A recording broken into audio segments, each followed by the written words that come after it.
Alright, now to make this job complete, you need a saw file. It's a 3-corner file, and ideally what you will have is a saw that's large enough that when you lay it in the gullet, it comes no more than halfway up the side of that file, and that is so it will wear not the whole face of the file but one face, and you can flip that over, continue to use the saw. That one works. Normally what people would do is they would joint these teeth, and what that means, it's the same thing as when you join a board. Before you join it, you would lay the board, take a plane across the top of that board, make it flat and level. Most saws that you'll find vintage, the teeth will not be the same height. They'll be boogered up. It depends on how much bad sharpening went on with the tool in its lifetime. So normally you would take a file and lay it flat across the teeth and run it along there till you saw a shiny flat on the top of each tooth. And then you would take this file and you would lay it in the gullet, and you would cut those teeth until they all came to a point, so they would all be at the same height. But I've laid a straight edge on the top of these, and they are pretty darn even. So what I like to do, and if you want to learn, this is a rip cut pattern in the tooth. This is the easiest pattern to sharpen. So I'm going to demonstrate it here. But if you really want to learn how to sharpen saws, go to paulsellers.com and he will teach you how to sharpen anything that you need. But I'm going to take a magic marker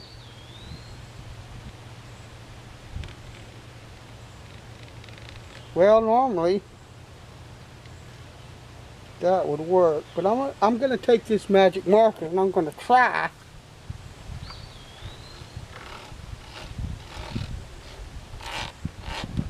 to mark the tops of these teeth so that when I go to hit them with a file, I can see. And to do a rip cut, you take the file, you lay it in the gullet, and you just match the angle, and you go straight across. And I'm going to do,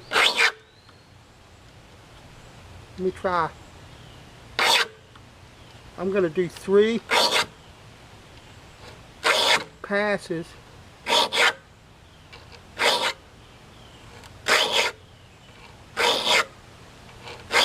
but you're just going 90 degrees and following that gullet, following the angle that's already established, but you want to go 90 degrees across. Haha, that's feeling lovely. And to test whether or not it's sharp or not, you want to kind of check and see if the teeth are grabbing your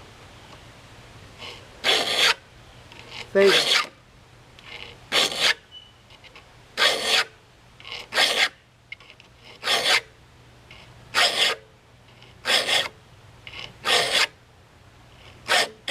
But you're just filing straight across.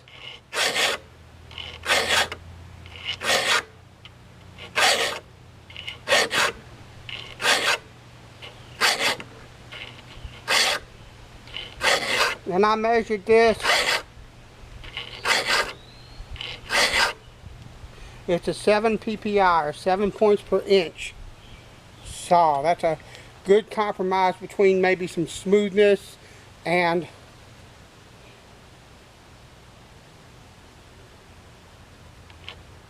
fast cutting. Ideally with a rip saw, depending on what you're ripping, you're going to want 6 PPI or 5. It's not as smooth of a cut,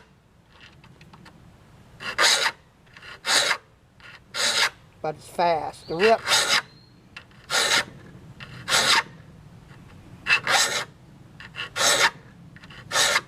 You see, now I can stop along at any point along this way, and I can tell where I stop because this is shiny and that's not. And that's the purpose of it, of that magic marker. A more experienced sharpener doesn't need that, and I probably don't anymore, but I'll take any advantage that I can get.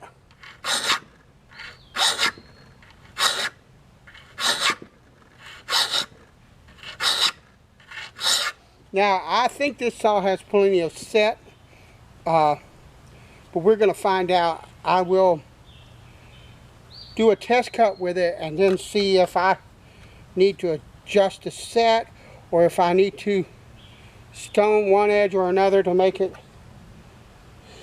cut straight.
And I apologize, my hands tend to tremble, and that might be difficult for you to watch some, but it's what it is.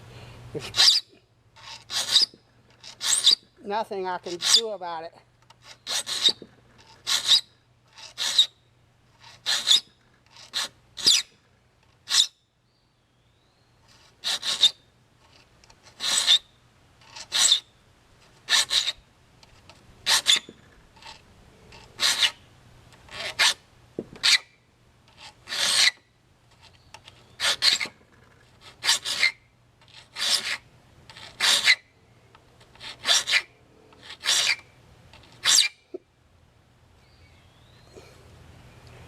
I have to stop and rest every now and then. I have another file here that I can use as well. Let's try that. It's a little bit bigger.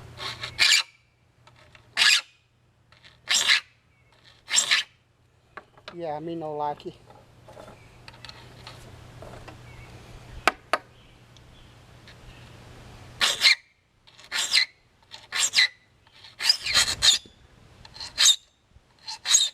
It looks to me like this saw was filed, I don't know what you would call it. It's not filed at 90 degrees. It's almost filed to the shape of the file itself.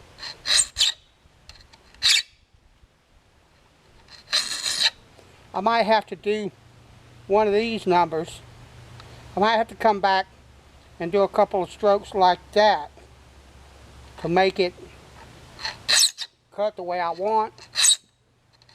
Or you can tell by the sawdust on the bench that I've been testing. When you first get a saw sharpened and you begin to cut with it,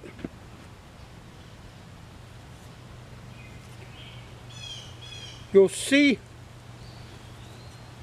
okay, this is from the saw end of it, how they angled and angled until I adjusted the saw to make it run straight. And what I did was, when you cut with the saw, if it doesn't cut straight, say it veers this way, well, that's because these teeth need a bit of adjustment this side. So you would lay it down and take, I use a 1,000 grit diamond plate, and I just run it once or twice along the edge of that, along the side of those teeth, and you end up with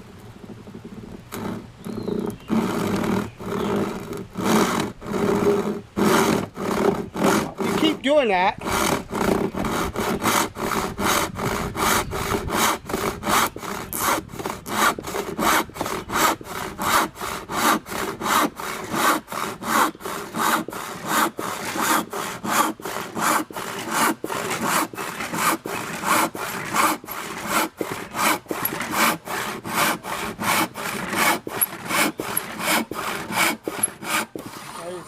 Until you get a saw that runs straight.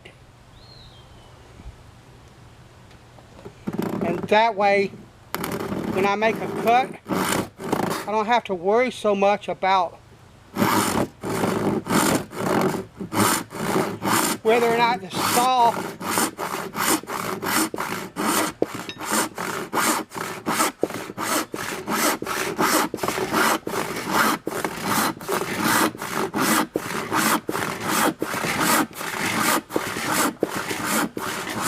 will follow the line. You see it's cutting straight now. In my opinion, it's cutting a bit slow. So I'm going to set it back in the saw vise that I made, and I'm going to give it a couple more whacks on each tooth and come back and see what that does. Alright, I don't know if it made it into the video, but I'll try.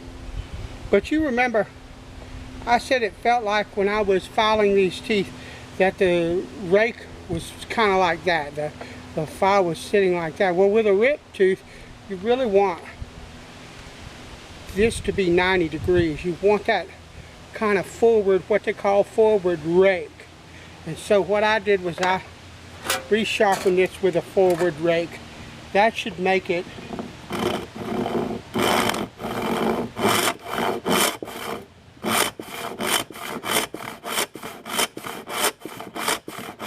much more aggressive.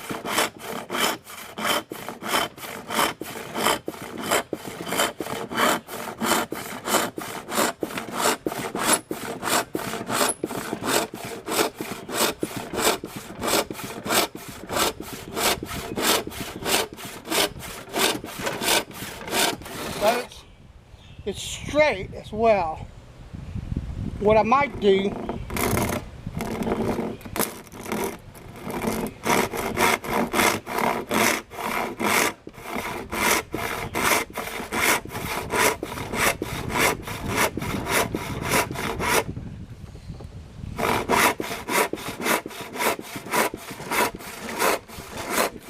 it needs a bit more set. Let me see what the set of this is.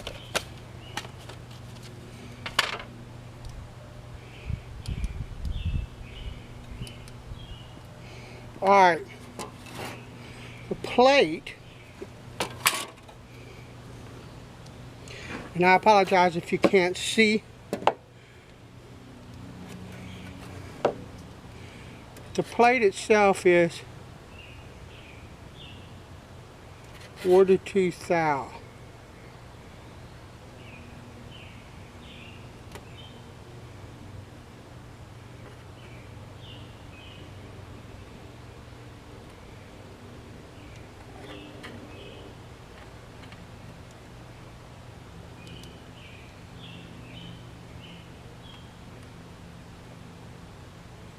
rake is, or the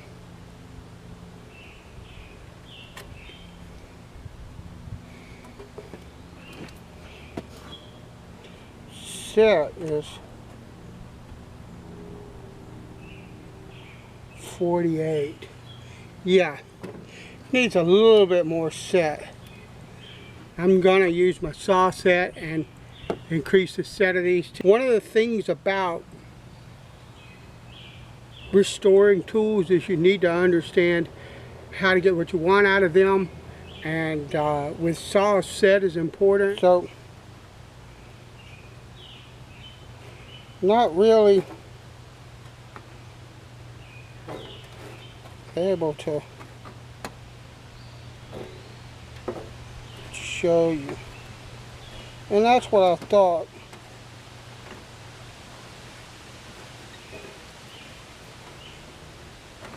But what you're doing, this thing pushes the teeth either side, and what I'll do is I'll run down this side, skip every other tooth, and push the tooth that's facing away from me. I'll use this on that tooth to move it, to give it a wider set. And I probably won't show all of this because you probably can't even see what I'm doing. There are good videos on YouTube about how to use a tool like this, but you don't have to have a tool like this. You can do it with a punch. Paul Sellers, I think, did it with a screw or a nail. Shows you how to do it with a screw or a nail. Say you were out on the job, you didn't have your saw set, that kind of thing. But I have a saw set. It makes sense for me. Since I do,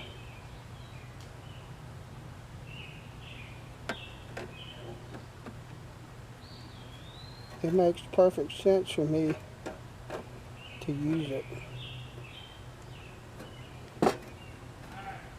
Alright, after adjusting the set on this saw, this is more like it.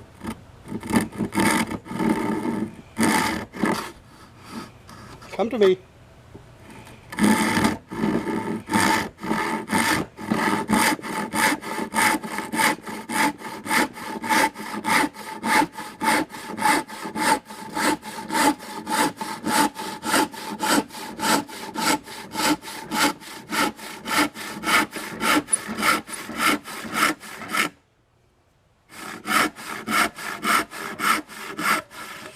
That's lovely.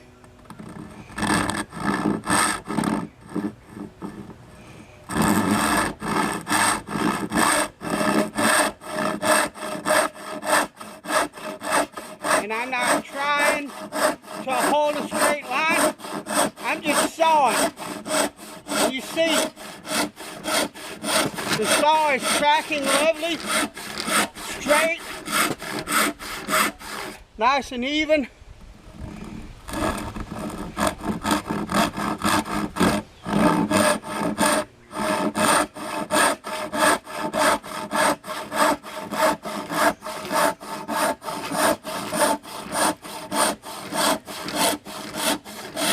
No problems.